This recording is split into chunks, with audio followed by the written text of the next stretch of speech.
Әуез ханның қырық ұлы. Баяғыда Әуез хан деген хан болыпты. Ханның 40 баласы бар болған екен.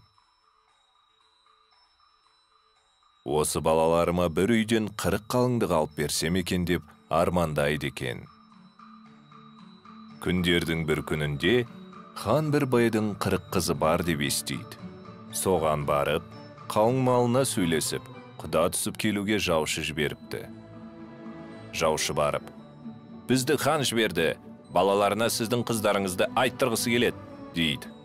Сонда бай, қыздарыма қалың мал алмайым, бірақ хан менің үйімнен өз сарайына дейін тура жол салсын.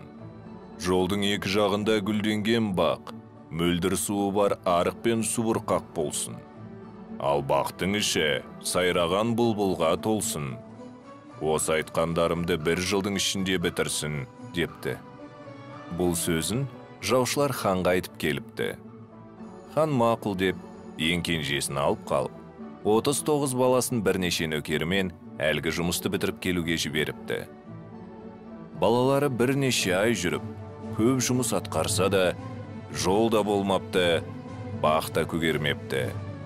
Сонда үйде қалған кенже баласы, «Әке, мені жібер, мен бітіріп келейін», дейді. Ал әкесі болса, «Ой балам, 39 ағаң бітіре алмағанды сен қайдан бітірейін деп едің», дейді. «Жоқ, барамын», деп қоймаған соң, әкесі баласын жібереді. Кенже баласы әлде бір ұзын жолмен келе жатса, бір аппақ киімді ақсақалды кездестіріп, оған сәлемін береді. Ақсақал баладан, «Қарағым, қайда барасың?» деп сұрағанда, бала оқиғаның бәрін бастан аяқ баяндап береді. Сонда ақсақал, «Мен тілегеніңді берейін», деп жауап қатады. «Балам, көзіңді жұм», дейді. Бала көзін жұмады. Бір уақытта, «Көзіңді аш», дейді ақсақал. Көзін ашса, тілегінің бәрі қабыл болып, тура жол, гүлденген бақ, мөлдір суы бар арық пен субұрқақ, сайраған бұлбұлдарды көреді. Ақсақал, «Балам, үйіңе бар, бірақ қалыңдығыңа асықпа, ағаларың бірінші болып жетсін. Жолда қатты боран болады, және бір әдемі әппақ үй тұрады. Ол үйге ағаларың кірмесін», депті де ғайып болып ұшып кетіпті. Бала үйіне келгенде ағалары, «Қандай жаңалықпен келдің?» дейді. «Істі бітірдім», деп жауап береді кенже бала. Содан кейін хан кіші баласын алып қалып, 39 баласын байдың үйіне жіберіпті. Кенже баласы ағаларына ақсақалдың айтқанын қайталап береді. Ағалары қалыңдықтарына жетіп, бірнеше ай жатып оларды өздерімен алып, кері қайтып келе жатса, баяғы ақсақалдың айтқанындай үлкен боран болады. Жолда айналасында ағаштар жайнап тұрған әппақ үй тұр екен. Кірме деген сөз естерінде. Алдыңғылары кірместен көшті бастап жүре береді. Артта келе жатқан адамдар білместен шауып барып, аттарын байлап кіріп кете береді. Алдыңғылары оларды көріп өздері кіруге бел буады. Кіріп қараса, бір айда қарыс қырып, «Бәріңді жұтамын. Болмаса, үйлеріңдегі кішінілеріңді әкеліп бересіңдер», дейді. «Ойбай, әкеліп берейік», деп уәде беріп жүріп кетеді. Үйде қалған інісі ұйықтап жатып, түсінде ағаларының «әкеліп береміз» деген уәделерін көреді. Тұра сала, жаман киім киіп, үйден шығып қолына таяқ алып келе жатса, ағалар кетіп бара жатыр екен. Олар кенженісін танымай өтіп кетеді. Бала ақыры айдаһарға жетіп, кіріп келсе, «Балам, келгенің қандай жақсы, арқама мін», деп қуанып жатыр екен. Бала айдаһардың арқасына мінеді. Мінген соң, «Көзіңді жұм», дейді айдаһар.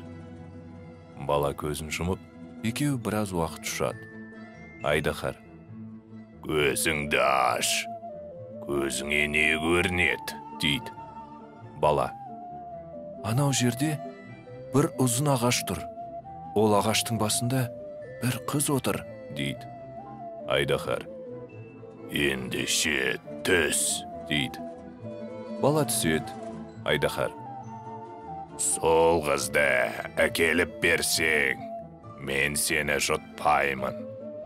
Болмаса, жұтып қоямын, дейді.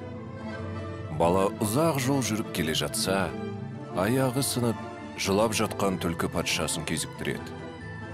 Бала сынығын орнына салып, бір мәрте дұға қылғанда, түлкі жазылып кетіпті.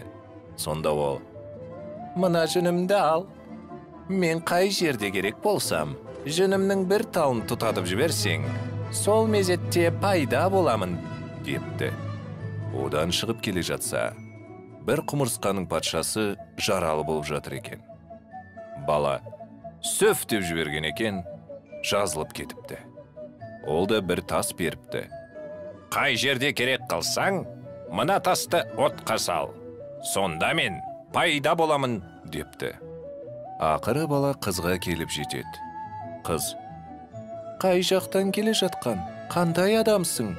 Бұрын бұл жерге адам келіп көрген жоқ еді, дейді.